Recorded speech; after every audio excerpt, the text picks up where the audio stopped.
Pemirsa, seorang oknum pejabat ASN di lingkungan Pemkab Oku Selatan yang digerebek tengah berduaan dalam kamar hotel dengan perempuan yang juga merupakan ASN menjalani proses sidang di Pengadilan Negeri Pangkalan Balai.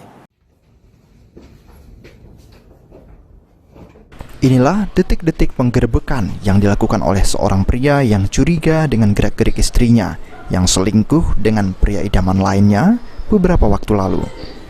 Dalam penggerebekan yang didampingi pihak kepolisian, pria ini dapati istrinya berinisial NS diduga tidur bareng dengan seorang pria berinisial MR yang merupakan oknum pejabat di Pemkab Oku Selatan dalam kamar hotel. Kasus ini sendiri kini telah masuk dalam proses sidang di Pengadilan Negeri Kelas 2 Pangkalan Balai Banyuasin dan masuk dalam agenda pemeriksaan saksi-saksi. Sidang selanjutnya akan diagendakan mendengarkan tuntutan jaksa penuntut umum. Pria berinisial Y selaku sang suami sekaligus terlapor dalam kasus ini berharap jaksa memberikan tuntutan maksimal. Iya. Tadi ngomong ada barang bukti dia manggil gimana? Iya. Ya, waktu kejadiannya sudah. Iya. Waktu kejadian. Itu posisinya di dalam kamar. Iya. Bu, dengan sidang ini apa yang Ibu harapkan dengan keputusan hakim nanti? Hukuman yang maksimal ya. Seperti apa itu?